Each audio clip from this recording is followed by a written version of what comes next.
మన ప్రభువును రక్షకుడైన యేసుక్రీస్తు నామములో చేరి వచ్చిన మీ అందరికీ నిండా వందనాలు. చాలా సంతోషం ఇది నా మీతో కూడా కలిసి దేవుని వాక్యాన్ని పంచుకోవడానికి దేవుడు నాకు ఇచ్చిన శ్రేష్టమైన సమయాన్ని బట్టి ప్రభుని స్తుతిస్తున్నాను.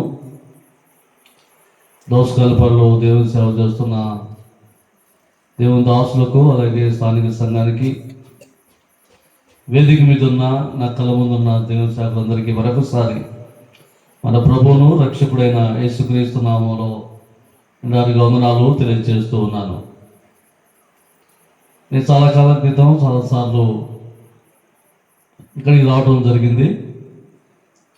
ఈ మధ్యకాలంలో చాలా కాలం తర్వాత తిరిగి మీతో కలుసుకోవడానికి దేవుడిచ్చిన శ్రేష్టమైన సమయాన్ని బట్టి ప్రభువును స్తుతిస్తున్నాను. 2 మాటలు చెప్పి దేవుని వాక్యానికి వెళ్దాం. నేను మీకు కొత్త కావచ్చు, కూర్చున్న వాళ్ళు చాలామందికి. నా పేరు పులుకూరి శ్యాంబాబు. నా పేరు, మా తల్లి గారి పేరు పులుకూరి ప్రణాదం గారు. మా తల్లి గారు బాప్టిస్ట్ సంఘంలో నుంచి దాదాపు 60 సంవత్సరంలో యేసుప్రభు నమ్ముకొని మరి బలమైన అసెంబ్లీలో ఆ క్రొత్త దినాల్లో సాగిపోవడానికి దేవుడు కృప చూపాడు. దాదాపు మా బంధువులంతా బాప్టిస్ట్లో నాయకులుగా ఉన్నారు. కేవలం మా ఒక్క సంఘం, ఒక కుటుంబం మాత్రమే బలమైన అసెంబ్లీలో సాగిపోతుంది. మా నాన్న ఉపాధ్యాయుడిగా ఉంటూ రిజైన్ చేసి సేవకు వచ్చాడు. మా తల్లి ఉపాధ్యాయురాలు. బడుగులేరు ప్రణాదం అంటారు, ఎందుకంటే బడుగులేరు గ్రామంలో మా తల్లిదండ్రులు ఉన్నారు. అక్కడి నుంచి సేవకు పొదిలికి రావడం జరిగింది. పొదిలి స్థానిక సంఘం ఏర్పాటు చేయబడి చుట్టుపక్కల పరిచయం జరగ 14 సంఘాలు చుట్టుపక్కల పరిచయంలో ఉన్నాయి. దేవుని కృపను బట్టి మా తల్లి గారు ప్రభుత్వం తర్వాత దేవుడు తన దాసుడు నన్ను పిలుచుకొనగా దేవుని సేవకు రావడం జరిగింది. పొదిలి స్థానిక సంఘం ద్వారా అనేక ప్రాంతాల్లో సేవ జరుగుతూ ఉంది. మా మట్టుకు మేము చిన్న సంఘంగా సాగిపోవడానికి దేవుడు కృప చూపుతున్నాడు. అందుని బట్టి దేవునికి మహిమ కలుగు గాక. ఇది మీ మధ్య నిలిచి దేవుని వాక్యం చెప్పడానికి దేవుడిచ్చిన శాస్త్రమైన సమయాన్ని బట్టి కూడా ప్రభువును స్తుతిస్తున్నాను. వేదిక మీద ఉన్న దాసన్న కూడా మాకు బంధువులు కావాలి. అన్నకు కూడా నా ప్రత్యేక వందనాలు తెలియజేస్తున్నాను. మంచిది, దేవుని వాక్యాన్ని మనం చదువుకుందాం. ఈ రాత్రి వేళ గుప్తమైన దేవుని మాటలు ధ్యానం చేయాలని ఆలోచన కలిగి ఉన్నాను. దయచేసి మీరందరూ కూడా దేవుని వాక్యం పట్ల మనసు పెట్టాలని ప్రేమతో కోరుతున్నాను. పరిశుద్ధ గ్రంథంలో నుంచి లూకా సువార్త 19వ అధ్యాయంలో 10 వచనాలు చదువుకుందాం. బైబిల్ ఉన్నవారు గమనించాలని కోరుతున్నాను. ఆయన సంతరించుచు యెరికో పట్టణంలో ప్రవేశించి దాని గుండా పోవచ్చుండెను. ఇదిగో సుంకపు గుత్తదారుడును ధనవంతులైన జక్కయ్య అని పేరు గల ఒకడు యేసు ఎవరో అని చూడగొరిన గాని పుట్టివాడైనందున జనులు గుంపు కూడి ఉండటం వలన చూడలేకపోయాను. అప్పుడు యేసు ఆ త్రోవ రానే ఉండను కనుక అతడు ముందుగా పరిగెత్తి ఆయన చుట్టుటకు ఒక మేడు చెట్టు ఎక్కెను. యేసు ఆ చోటుకు వచ్చినప్పుడు కళ్ళెత్తి చూచి, జక్కయ్య త్వరగా దిగుము, నేడు నేను నీ ఇంట ఉండవలసిందని అతనితో చెప్పగా అతడు త్వరగా దిగి సంతోషముతో ఆయన్ను చేర్చుకునేను. అందరూ చూచి ఈయన పాపి అయిన మనిషి యొద్ద బస చేయవెళ్ళని చాలా సనుక్కునేది. జక్కయ్య నిలబడి, ఇదిగో ప్రభువా, నా ఆస్తిలో సగం బెదరికి ఇస్తున్నాను. నేను ఎవరి యొద్ద అన్యాయముగా దేనయ్యను తీసుకునే అతనికి 4 గంటలు మరలా చెల్లించుని ప్రభుతో చెప్పాను. అందుకు యేసు ఇతడును అబ్రహాము కుమారుడే, ఎందుకనగా నేడు ఈ ఇంటికి రక్షణ వచ్చి ఉన్నది. నశించిన దానిని వెదకి రక్షించుటకు మనుష్య కుమారుడు వచ్చునని అతనితో చెప్పాడు. చిన్న మాట ప్రార్థన చేసుకుందాం. పరిశుద్ధులకు తండ్రి, ప్రేమగల నాయన, మీ పరిశుద్ధమైన పాదములకు వెళ్ళని వందనాలు, స్తుతులు, స్తోత్రాలు చెల్లిస్తున్నాం. దోసకాల పాల్లో మీ స్వరక్తం ఇచ్చి సంపాదించిన మీ సంఘాన్ని బట్టి మీకు స్తోత్రాలు చెల్లిస్తున్నాం. ఇక్కడ పరిచయం చేస్తున్న మీ దాసుల కుటుంబాన్ని బట్టి, అలాగే చుట్టుపక్కల సంఘ సేవకులను బట్టి, చేరి వచ్చిన నీ ప్రజలను బట్టి మీకు స్తోత్రాలు. ప్రభువా, నీ బిడ్డలుగా ఉన్న మేము రాత్రి వేళ ఈ వాక్యాన్ని వినబోతుండగా సహాయం చేయమని ప్రార్థన చేస్తున్నాం. మా మధ్య తండ్రి, ప్రభువును నమ్మిన వారు ఉన్నారు, నమ్మని వారు కూడా ఉన్నారు. ప్రభువా, నీ కృపలో జ్ఞాపకం చేసుకోండి.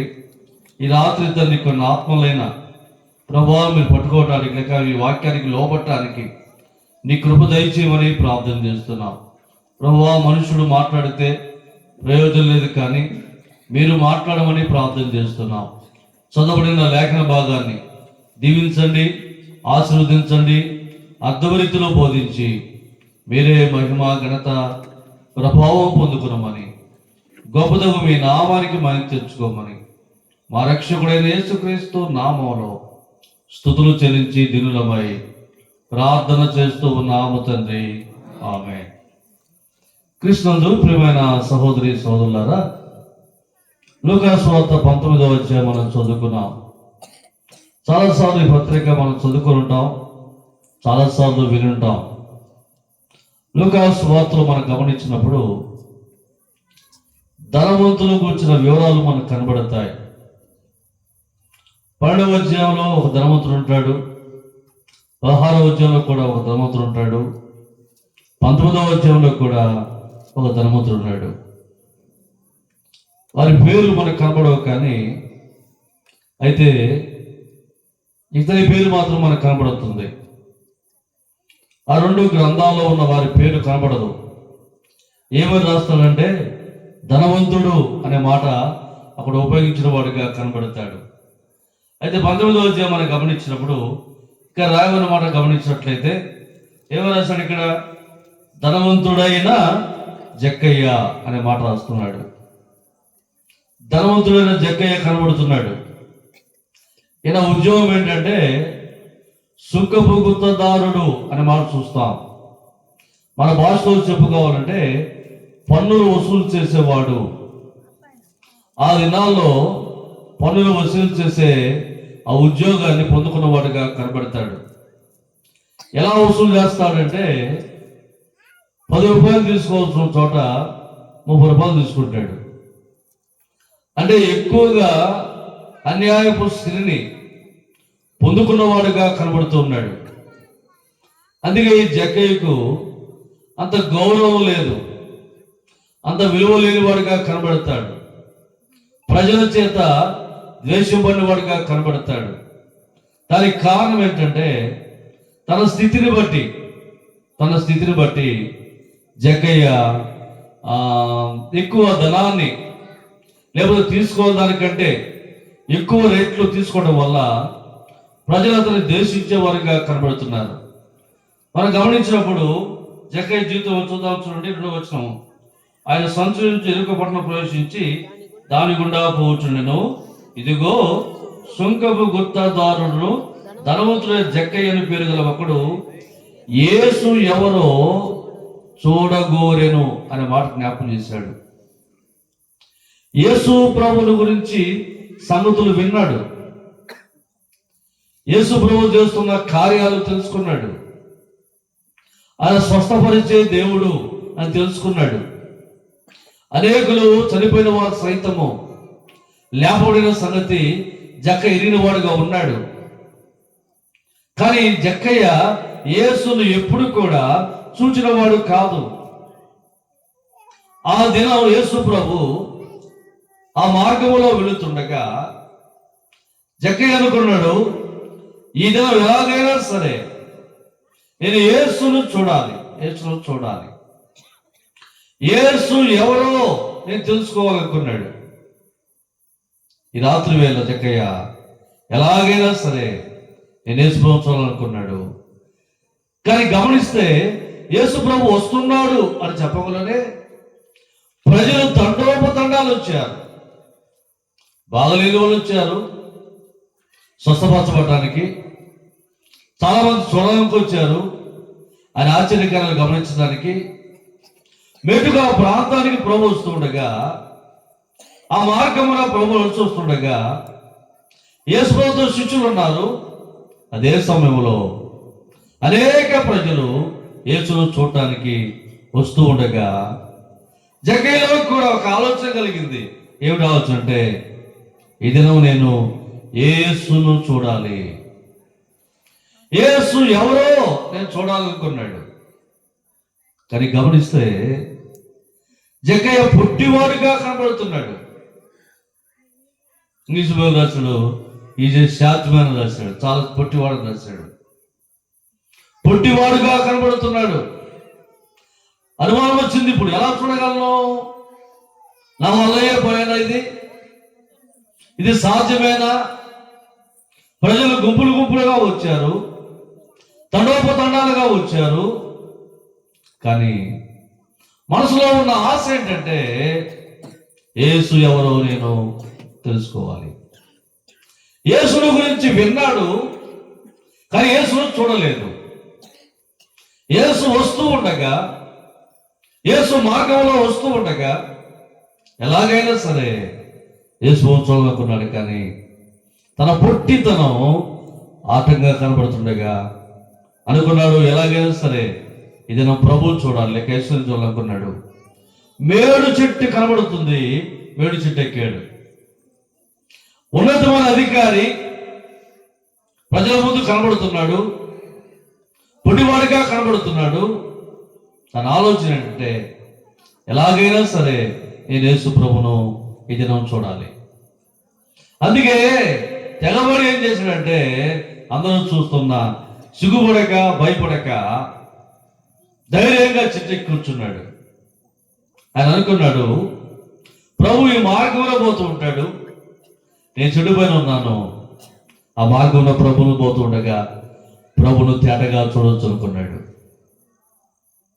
ఒక్కడి తీర్మానం అది తన మనసులో ఉన్న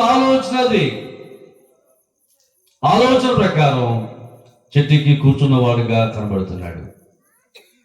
ప్రియమైన సహోదరి సహోదరులారా, జక్కయ్య ఆలోచన ఎంత బాగుంది. జక్కయ్య హృదయంలో ఉన్న ఆలోచన అంత శ్రేష్టంగా కనబడతా ఉంది.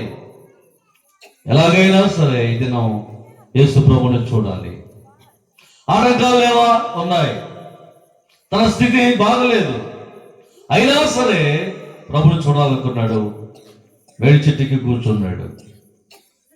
యేసు ప్రభు మార్గంలో వస్తూ ఉన్నాడు. ప్రజలు అనేక గుంపులు కనబడుతున్నారు. జక్కయ్య అనుకున్నాడు, సరిగ్గా చెట్టుకు రాగానే నేను ప్రభుని చూడగలిగాను అన్న సంతోషం ఆయన జీవితంలో కనబడతా ఉంది. ప్రభు ఆ చెట్టు యొద్దకు వచ్చి ఒక్కసారి తల ఎత్తి పైకి చూశాడు. ప్రజలను చూస్తున్న ప్రభు, మార్గంలో వెళుతున్న ప్రభు ఒక్కసారి పైకి తలెత్తి జక్కయ్యను చూచిన వాడిగా కనబడుతున్నాడు. చూసేమన్నాడు, జక్కయ్య త్వరగా దిగు అన్నాడు. ఈ మాట అనంగంలోనే జక్కయ్య గుండె బయలిపోయింది. నా ఊర్లోనే నా పేరు చాలా మంది తెలియదు, వచ్చిన ప్రజల్లో కూడా చాలా మంది నా పేరు తెలియదు. ఎవరైనా ఈ ప్రాంతానికి కొత్తగా వచ్చాడు, నేను చూడటం ఆయన ఇదే, ఆయన ఎదురు కూడా లేదు. నేను ఎక్కడున్నాను? చెట్టు పైన కూర్చొని ఉన్నాను. నా వైపు చూచి జక్కయ్య త్వరగా దిగుము, నేడు నేను నీ ఇంట ఉండవలసింది. జక్కయ్య బిత్రపోయాడు. ప్రభుకు అందరూ తెలుసు, ప్రభుకు అందరి పేరు తెలుసు. ప్రభుకు మరుగైంది ఏది లేదు. చెప్పాడు, జక్కయ్య చెప్పాడు, జక్కయ్య త్వరగా దిగుము, నేడు నేను నీ ఇంట ఉండవలసి ఉంది. ఆ మాట చెప్పడంలోనే జక్కయ్య ఏం చేసి చూడండి ఏం చేశాడు, త్వరగా దిగి సంతోషముతో ఆయన ఇంట చేర్చుకునేను అన్నాడు. త్వరగా దిగి ఆయన్ను సంతోషముతో ఇంట చేర్చుకున్నాడు. ఇప్పటిదాకా బాగానే ఉంది. ప్రభువు చూచాడు, దిగాడు, ప్రభువుని ఇంటికి తీసుకెళ్ళాడు. తర్వాత వచ్చిన మనం చదువుదాం, చూడండి ఏమన్నాడు. ఏమన్నా చూడండి, అందరూ అది చూసి జక్కయ్యను చూశారు, ప్రభువును చూశారు. జక్కయ్య ప్రభువును తీసుకుని తండ్రికి వెళ్ళటం చూశారు. అది చూసి ఈయన పాపి అయిన మనుషుని యొద్ద బస చేయ వెళ్ళనని చదువుకుంటున్నారు. ఎవరు వీరు? ప్రజలు. ఎవరు చూసి అనుకుంటున్నారు? జక్కయ్య చూసి అనుకుంటున్నారు. ఎవరు చూసి అనుకుంటున్నారు? జక్కయ్య చూసే, ప్రభు చూసి కాదు. జక్కయ్యకు పేరు పెట్టారు. ఏమిటి పేరు? పాపి అయిన జక్కయ్య. యేసు ప్రభు పాపి దగ్గరికి వెళ్ళాడు, జక్కయ్య ఇంటికి వెళ్ళాడు. ఇప్పుడు సనువు మొదలైంది. ఏమనంటే ప్రభు వారు పాపి అయిన జక్కయ్య ఇంటికి వెళ్ళాడని వారు సనుక్కున్నారు. జక్కయ్య ఎక్కడైనా పాపి? చెప్పండి. జక్కయ్య ఎక్కడైనా పాపి? ఈ సనుక్కున్న పాపులు కదా? సనుక్కున్నంత ఎవరు? బైబిల్ ఏం చెబుతుంది? ఏ భేదము లేదు, అందరూ పాపము చేసి దేవుడి నుంచి మహిమను పొందుతున్నారు అన్నాడు. దేవుని మహిమ పొందలేకపోతున్నారు. కారణం ఏంటంటే అందరూ పాపులే. కానీ వాళ్ళు వేలు పెట్టి చెప్తానంటే జక్కయ్య పాపిని మాట జ్ఞాపకం చేస్తున్నాడు. యేసు ప్రభు జక్కయ్యను ప్రేమించిన వాడిగా కనబడుతున్నాడు. యేసు ప్రభు జక్కయ్యను గమనించిన వాడిగా కనబడుతున్నాడు. అతని హృదయాన్ని గమనించిన వాడిగా కనబడుతున్నాడు. అందుకే జక్కయ్య ఇంటికి ఇష్టపూర్వకంగా వెళ్ళిన వాడిగా కనబడుతున్నాడు. తర్వాత వచనం చూద్దాం, చూడండి ఏమన్నాడు. జక్కయ్య నిలబడి, ఇదిగో ప్రభువా. అక్కడ ప్రభువా అనే మాట జక్కయ్య నోట కనబడతా ఉంది. యేసు ఎవరో తెలుసుకోవాలనుకున్నాడు. ఇప్పుడు జక్కయ్య అన్నాడు, యేసు ఎవరో మీకు అర్థం కాలేదు, నాకు అర్థమైంది, యేసు నా ప్రభువు. జక్కయ్య ఇంటిలో చేర్చుకున్న తర్వాత, యేసుతో మాట్లాడిన తర్వాత జక్కయ్యకి ఏమర్థమైందంటే యేసు ప్రభు నా ప్రభు. అలా చదివే మాట. జక్కయ్య నిలబడి, ఇదిగో ప్రభువా, నా ఆస్తిలో సగము దేవుడికి చెప్పాడా? ఎప్పుడే జక్కయ్య నీ ఆస్తి సగం అని చెప్పాడా? చెప్పండి, చెప్పలా. మరి ఎందుకు అంటున్నాడు మాట? యేసు ప్రభు తన ఇంటికి వెళ్ళలోనే జక్కయ్యకి ఏమర్థమైందంటే నేను పాపిని అర్థమైంది. పాపినైనా నా ఇంటిని ప్రేమించి దేవుడు నా ఇంటికి వచ్చి అర్థమైంది. జక్కయ్య దేవుడితో మాట్లాడుతుండగా లేకపోతే జక్కయ్యతో దేవుడు మాట్లాడుతుండగా హృదయములో కార్యము జరుగుతూ ఉంది. అయ్యా, నేను అన్యాయస్తుడను, నేను మంచివాడిని కాదు, నేను పాపినయ్యా, నా దగ్గర ఇంటికి రావాల్సిన అలచన నీకు లేదు ప్రభువా, ఇంటికి రావాల్సిన అర్హత నేను కాదు, నేను పాపిని, నాకు ఒక పేరుంది, వాళ్ళు అన్నట్టుగా అన్యాయస్తుని, అక్రమంగా ధనాన్ని సంపాదించాను, నన్ను అందరూ కూడా వెలుచూపు చూస్తారు, నేను మంచివాడిని కాదు అందరికి తెలుసు, నేను పాపిని అర్థమైంది అన్నాడు ఆయన. ప్రభు చెప్పకుండానే నా ఆస్తిలో సగము బీదలకు ఇస్తాను. అక్రమంగా సంపాదించానే, దుర్మార్గంగా సంపాదించానే, పాపము సొమ్ము నాకుందే, దాన్ని సగం ఏం చేస్తాను? బీదలకు ఇస్తాను. చదువుయ, నేను ఎవరి యొద్దనైనాను అన్యాయంగా దేన్నైనాను తీసుకునేలా అతనికి ఎన్నంతలు ఇస్తా అన్నాడు? 4 గంటలు ఇస్తానన్నాడు. దేవుడు చెప్పలేని సంగతులన్నీ, దేవుడు మాట్లాడలా. ప్రభు రాగా ఇంటిలో చేర్చుకునగా, ప్రభు తనతో మాట్లాడుతుండగా తన పాత స్థితి, తన పాప స్థితి గుర్తుకొచ్చింది. పశ్చాత్తాప హృదయంతో తన జీవితాన్ని మార్చుకుంటున్న వాడిగా కనబడుతున్నాడు. అయ్యా, నా ఆస్తిలో సగం బీదలకు ఇస్తాను, ఎవరి యొద్ద అన్యాయంగా తీసుకుంటే వారికి మరలా 4 రెట్లు చెల్లిస్తాను. ప్రియమైన సహోదరి సోదరులారా, లోకం గమనిస్తుంది, లోకం హేళన చేస్తా ఉంది, లోకం పాపి అంటుంది, లోకం అతన్ని వేరే రీతిగా చూస్తుంది. కానీ ప్రభు మాట్లాడుతుండగా పశ్చాత్తాప హృదయముతో దేవుని దగ్గర తన మనసును విప్పి తన తప్పును ఒప్పుకున్న వాడుగా కనబడుతున్నాడు. తర్వాత చూద్దాం, చూడండి మాట. అందుకు యేసు ఇతడును అబ్రహాము కుమారుడే అన్నాడు. అలాంటి ఇక్కడ అబ్రహాముకి సంబంధం ఏమీ లేదు. పాత నిబంధనలో ఉన్న అబ్రహాం జ్ఞాపకం చేస్తున్నాడు దేవుడు. ఇతడు అబ్రహాము కుమారుడే అన్నాడు. అబ్రహాం విశ్వాసులకు తండ్రి, ఇతడు కూడా విశ్వసించిన కుమారుడే. ఎవరు విశ్వసించాడు? యేసు ప్రభుని సొంత రక్షకుడిగా అంగీకరించాడు.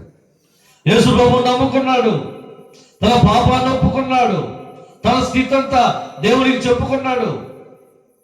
నా స్థితిలో ఉంది ప్రభువా, దేవుని ఒప్పుకున్నవాడుగా కనబడుతున్నాడు. ఇతను అబ్రహాము కుమారుడే, ఎందుకనగా నేడు ఈ ఇంటికి రక్షణ వచ్చి ఉన్నది అన్నాడు. ఇంటికి ఏమొచ్చిందంట? యేసు ప్రభువును చేర్చుకోవడం ద్వారా ఆయనకి ఏమొచ్చింది? రక్షణ వచ్చింది. యేసుగా అర్థం చెప్పండమ్మా. అంతే, ప్రభు వచ్చాడు, ఆ ఇంటికి ఏమొచ్చిందంటే రక్షణ వచ్చింది, రక్షణ వచ్చింది. ఈ రాత్రి వేళ యేసు ఎవరో నీకు అర్థమైందా? యేసు ఎవరు అర్థమైందా? తిమోతి పత్రిక 1వ అధ్యాయం 16వ వచనం మనం గమనించినట్లయితే, పాపులను రక్షించుటకు క్రీస్తు యేసు లోకమునకు వచ్చిన మాట నమ్మదగినదియు పూర్ణాంగీకారమునకు యోగ్యమునై. యేసు ఎవరు అనగా పాపుల రక్షకుడు. యేసు ఎవరు అనగా నశించిన వారిని వెదకి రక్షించేవాడు. ప్రియమైన సహోదరి సోదరులారా, ఈ రాత్రి వేళ ఒక్కసారి ఆలోచన చేద్దాం, ఒక్కసారి ఆలోచన చేద్దాం. ఆ రక్షణ గురించి నువ్వు వినలేదు ఇంకా? ఎన్నిసార్లు విన్నావో దేవుని వాక్యాన్ని?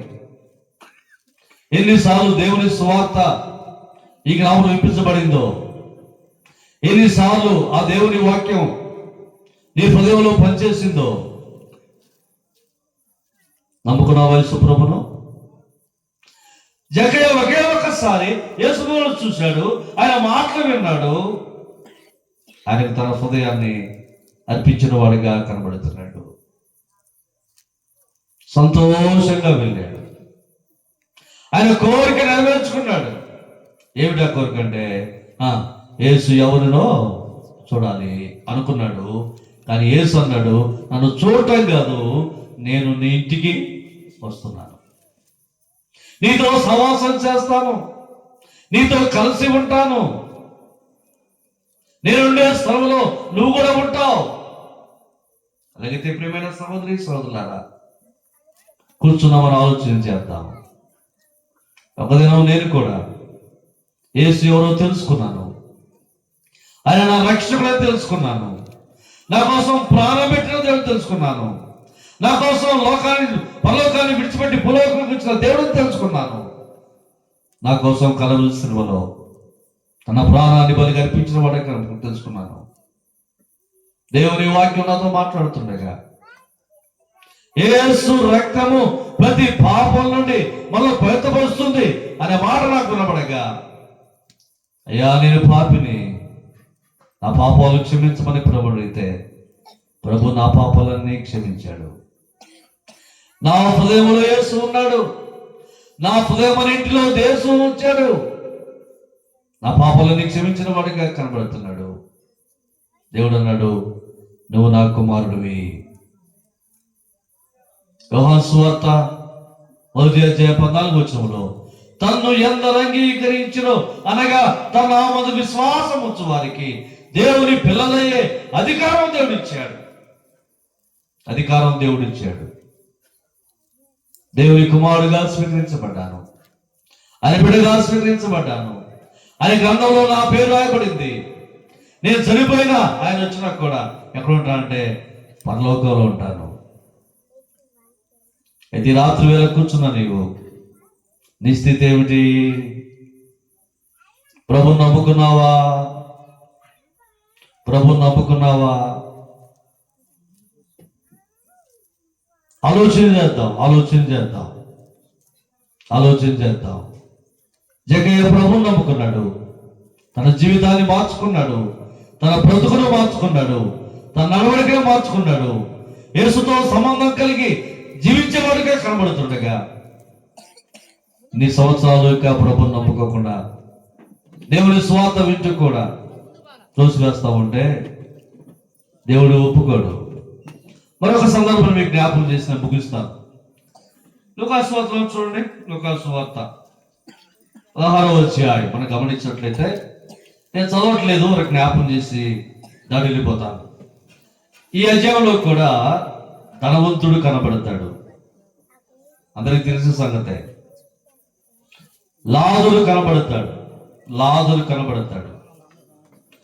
ధనవంతుడి గురించి ఏం రాయబడింది బైబిల్ గమనించినట్లయితే చూద్దాం. చూడండి 19వ వచనం. ధనవంతుడు ఒకడు ఉండెను, ఊదా రంగు బట్టలను సున్నపున్నార వస్త్రం ధరించుకొని ప్రతి దినము బహుగా సుఖపడుచుడువాడు. ఈ ధనవంతుడికి ఏమీ తక్కువ లేనివాడు ధనవంతుడిగా ఉన్నాడు. సుఖపడుతూ ఉన్నాడు. మంచి వస్త్రాలు ఉన్నాయి, మంచి తిండి ఉంది, మంచి హోదా ఉంది. ఇతని స్థితి కనబడుతుంది. అయితే అతని ఇంటి దగ్గర అతని పడివేసిన రొట్టె ముక్కలు ఏరుకుంటూ ఒక వ్యక్తి కనబడుతున్నాడు. అతని పేరు లాజరు. ఇద్దరు మనుషులే. ఇద్దరు స్థితి గమనిస్తే, ఒకడు ఉన్నవాడు, ఒకడు లేనివాడు. ఒకడు ధనవంతుడు, ఒకడు పేదవాడు. ధనవంతుడి పేరు ఉపయోగించబడలేదు, కానీ పేదవాడి పేరు ఉపయోగించబడింది. లాజరు అని మాట రాశాడు. ఇద్దరు చనిపోయారు. ధనవంతుడు చనిపోతే చాలా గంభీరంగా సమాధి చేసి భూస్థాపన చేశారు. అయితే ఇదే సమయంలో లాజరు చనిపోగా సుధాచుడు ఏం మాట్లాడారు? ఆ దరిద్రుడు చనిపోయి దేవదూతల చేత అబ్రహాము రొమ్మున ఆనుకును కొనిపోటకు దేవదూతలు వచ్చారు, అబ్రహామును తీసుకుని పోయారు. ధనవంతుడు చనిపోతే మనుషులు వచ్చారు, పాతి పెట్టారు. లాజరు చనిపోతే దేవదూతలు వచ్చి అతనిని తీసుకుని ధన్యత. ఎక్కడున్నాడు ధనవంతుడు? ఎక్కడున్నాడు లాజరు? గమనించినట్లయితే నెమ్మది గల స్థలంలో ఉన్నాడు. అబ్రహాము రొమ్మున ఆనుకొని నెమ్మది గల స్థలంలో ఆనందిస్తున్న వాడిగా కనబడుతున్నాడు. ఈ లోకంలో తినడానికి తిండి లేదు, ఉండడానికి ఇల్లు లేదు, కట్టుకొని బట్టలు లేవు, కానీ యేసుక్రీస్తును నమ్ముకున్న వాడిగా కనబడుతున్నాడు. అన్నీ ఉన్నాయి, కానీ ప్రభుని ఎరగిన వాడిగా కనబడుతున్నాడు. వాక్యం తెలుసు, తెలియక కాదు, కానీ దేవుని నమ్మని వాడిగా కనబడుతున్నాడు. పాతాళములో యాతన పడుతున్నాడు. ఇప్పుడు చూశాడు, ఎవరు చూశాడు? లాజరు చూశాడు, అబ్రహాము కూడా చూశాడు. ఏమన్నాడు తెలుసా? తండ్రి వైన అబ్రహామా. ఆగండి అక్కడ. అంటే ఇతనికి వాక్యం తెలుసు, అబ్రహాము సంగతి తెలుసు, చెప్పండి, యేసు సంగతి కూడా తెలుసు. తండ్రి వైన అబ్రహామా, కనికరపడయ్యా, ఈ యాతన నేను పడలేకపోతున్నాను అన్నాడు. ఏ కావాలా నీకంటే లాజరును పంపించు, మా ఇంటి దగ్గర రొట్టె లేపుకొని తిన్నాడు, పంపించు. యజ్ఞజాల యాతన పడుతున్నాను, కేకలు వేస్తూ లాజరు పంపించమంటే, ఎందుకంటే లాజరంట చిట్టి వెళ్తూ నీళ్ళు వేస్తే దాహము తీర్చుకుంటాడు. అమ్మ ఎండకు పోయినాడు, సేపు నీళ్ళు ఇస్తే కానీ తాగవు.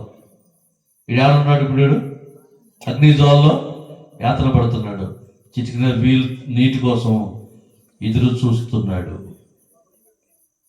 అప్పుడు అన్నాడు, అబ్రహాము కుమారుడా, నీ జీవితకాలం అంతా, ఇది గుర్తుపెట్టుకోండి, ఇష్టానుసారంగా బతికినోడు వీడు. వాక్యం తెలీదా? తెలుసు. మార్పుసం తెలీదా? తెలుసు. ఈ బ్యాచ్ అంతా ఇష్టానుసారంగా బతికినోడు వీడు. ఇష్టానుసారంగా బతికాడు. ఒక నియమ నిబంధన లేదు, భక్తి భావము లేదు, దేవుని భయము లేదు, దేవుని సంఘానికి లేక మందిరానికి వెళ్ళేవాడు కాదు, దేవుని వాక్యం తెలుసు కానీ వాక్యానికి లోబడిన వాడు కాదు. కుమారుడా, నీ ఇష్టానుసారంగా బ్రతికావు, నీ జీవితకాలం అంతా నీకు ఇష్టమైనట్లు సుఖం అనుభవించింది.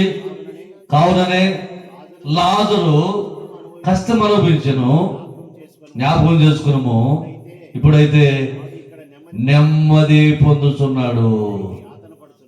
అమ్మా, లాజరుకు ఏమి లేకపోతేనమ్మా, తిండి లేకపోతేనేమి, తిండి లేకపోతేనేమి, ఇల్లు లేకపోతేనేమి, వస్త్రాలు లేకపోతేనేమి, ఏం కలిగి ఉన్నాడు చెప్పండి? యేసు ప్రభును కలిగి ఉన్నాడు. చనిపోయిన తర్వాత అడిగి వెళ్ళాడు, నెమ్మదిగా స్థలంలో ఉన్నాడు, నెమ్మదిగా స్థలంలో ఉన్నాడు. ఈడేమో యాతన పడుతున్నాడు, ఏడుస్తున్నాడు. అబ్బాయి గాడి మీద అర్థమైంది. ఏమర్థమైంది? ఒరే నాయన, వినకపోతేనే, ఎంతమంది వాక్యం చెప్పినా వినకపోతేనే, యేసు ప్రభు నమ్ముకోమని చెప్పినా, పరలోకానికి వెళ్తామని చెప్పారు, నరకాన్ని తప్పించుకోవడం చెప్పారు, బ్రతిమలాడారు, లెక్క చేయలేదు నేను. ఇప్పుడు ఏమన్నా, నేను యాతన పడుతున్నా అని ఒక మాట అన్నాడు. ఏమన్నాడంటే, నాకు 26 చూడండి, 26 లేకపోతే 27 చూడండి. అప్పుడు అతడు, తండ్రి అలాగైతే, తండ్రి అంట మాటల్లో చూడండి, గుర్తుపెట్టుకోండి, తండ్రి నాకు 5 సహోదరులు, నా బ్యాచ్ అలాంటి వాళ్ళు 5 ఉన్నారంట, 5 ఉన్నారు. వారును ఈ వేదనకరమైన స్థలంలో రాకుండా సాక్ష్యమిచ్చుటకై నా తండ్రి ఇంటికి ఎవరు పంపాలంట? లాజరును పంపాలంట. అమ్మా, అయిపోయింది నా ప్రసంగం, అన్న కనపడిస్తాను. లాజరు పంపాలి. ఎక్కడికి పంపాలి? నాకు 5 సహోదరులు. వీళ్ళు మామూలు బ్యాచ్ కాదు, ఈయన మించిన బ్యాచ్. వీళ్ళు సచ్చినోడు పోయి స్వార్థ చెప్తూ తప్ప వాళ్ళు నమ్మరు. అమ్మా, వీళ్ళు బతికిన వాళ్ళు చెప్తున్న వాక్యం వాళ్ళు కాదు. ఉన్నారు కూర్చో, చాలా మంది ఉన్నారు కదా. మీరు చేసి మేము పర్లోక మంది సంగతి ఎవరు చెప్పాలంట? పోయి చూసి వచ్చినోడు చెప్పాలంట. ఇట్లాంటి బ్యాచ్ చాలా మంది ఉన్నారు. ధనవంతులు 5 ఉన్నారు, 4 మించి నాలాంటి వాళ్ళు కూడా. వాళ్ళు మారు మనసు పొందాలి అంటే ఎవరు పోవాలి? ఈ లాజరు పోవాలి, ఏం చెప్పాలి? ఒరే నాయన, పరలోకాన్ని చూశాను, నరకాన్ని చూశాను, మీ అన్న నరకంలో ఉన్నారా, పంపించాడు, మారుమనసు పొందండి అని చెప్పాలంట. అబ్రాహాము అన్నాడు, అక్కడ మోషే ప్రవక్తలు ఉన్నారు, వారి మాట వింటే చాలు. మీకు అర్థం కావడం ఒక మాట చెప్తాను నేను, మీకు అర్థం కావడానికి మాట చెప్పి ముగిస్తాను నేను.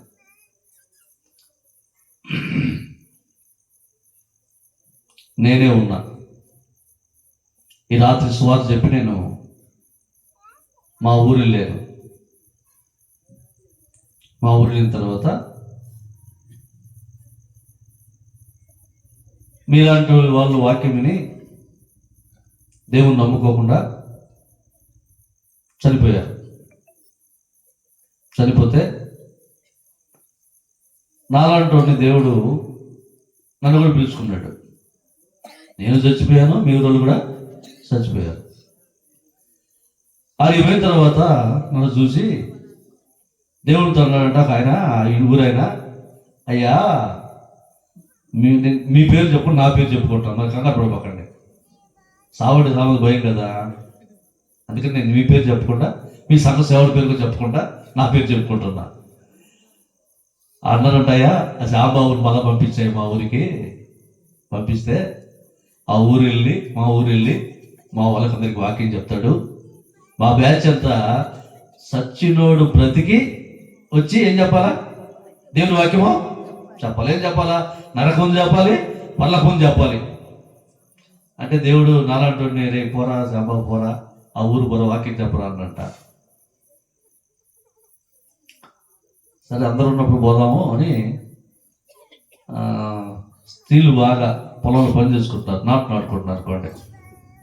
చాలా మంది గుంపు ఉంది, వీళ్ళే వాక్యం ఉంది, ఆ వాక్యం ఉంది వీళ్ళే. అడిగిపోయి అక్క బాగున్నావా అన్న, ఏది మీ సంగతి, ఏం మాట్లాడదా? అదే శాంబాబు అన్నాను, మొన్న వచ్చి వాక్యం చెప్పాడు, చచ్చిపోయాడు సార్ తెలిసిపోయింది, మళ్ళీ అడిగి వచ్చింది ఇప్పుడు చెప్పండి ఏమంటారు మీరు? నన్ను ఏమంటారా? ఓ రే నాయనో, ఈయనతో శాపుడు అనుకుంటే వీడు సచ్చి మళ్ళా దైవంలాగా వచ్చాడు. అందుకన్నాడు. అక్కడ మోషే ఉన్నారు, ప్రవక్తలు ఉన్నారు.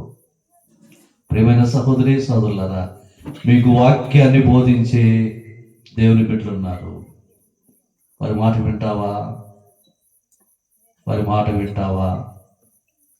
యోహాను సువార్త 5:24 అన్నాడు, నా మాట విని నన్ను పంపిన వాని యందు విశ్వాసం ఉంచువాడు నిత్య జీవము గలవాడు, వాడు తీర్పులోనికి రాక మరణములో నుండి జీవములోనికి దాటింపడ్డాడు అన్నాడు.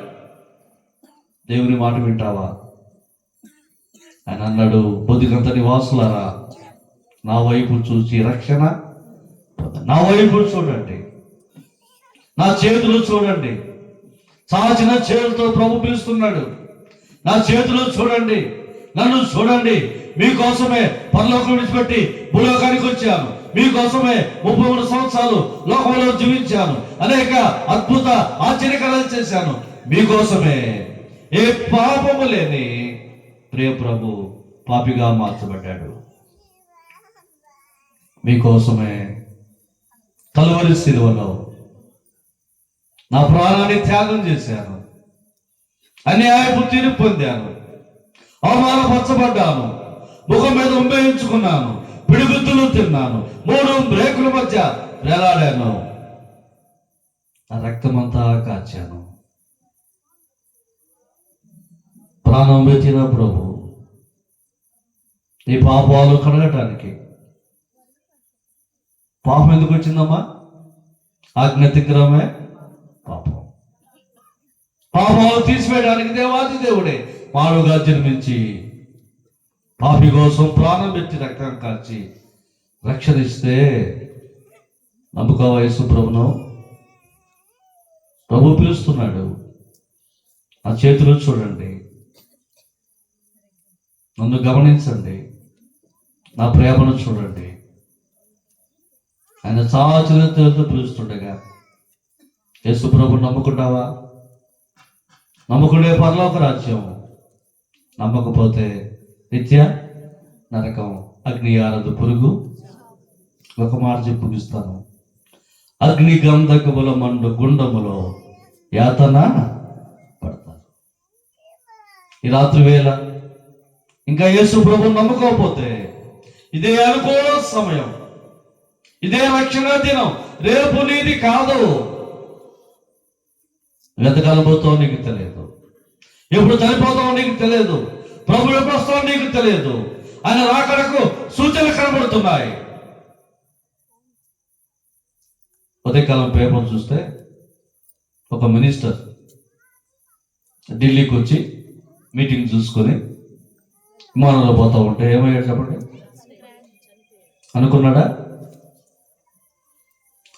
చనిపోతానని? ఎప్పుడు చనిపోతాం మనకు తెలియదు, ప్రభు ఎప్పుడు వస్తాడో మనకు తెలియదు. నీ బొందులో ప్రాణపడగానే యేసు ప్రభు నమ్ముకొని నరకాన్ని తప్పించుకొని నీతి రాజ్యానికి వారసులు కావాలని ప్రభు పేర బతిలాడుతున్నాను. ప్రభు నమ్ముకోకపోతే నీ స్థితి నిత్య నరకమే, అనుమానం లేదు. ఆలోచన చేయి. ఈ రాత్రి తీర్మానం చేసుకో. యేసు దగ్గర ఆయన ఏమి కోరట్లేదు నిన్ను. కుమారుడా, కుమారి, నీ హృదయం నాకేమో, నీతో నువ్వు వాసన చేస్తాను, నీతో ఉంటాను, నాతో నువ్వు ఉంటావు, నీతో నేను ఉంటాను, నేను స్థలంలో మీరు నాతో ఉంటారు, పరలోక రాజ్యాన్ని నీకు ఇస్తాను, నరకాన్ని తప్పిస్తాను ప్రభు చెప్తుండగా ఈ రాత్రిగా ప్రభుని నమ్మని వారు ప్రభుని నమ్ముకొని ఆయన బిడ్డగా మార్చబడి నరకాన్ని తప్పించుకొని నిత్య రాజ్యానికి వారసులు కావాలని ప్రేమతో ఈ చిన్న వర్తమానాన్ని ముగిస్తున్నాను. దేవుడి మాటలు మన వెనుకలు ఆశీర్వదించును కాక. ఈ సమయంలో స్వార్థ గాయకులు నతానీయులు గారు వచ్చి ఒక పాటలో ఒక పల్లవి, ఒక చరణం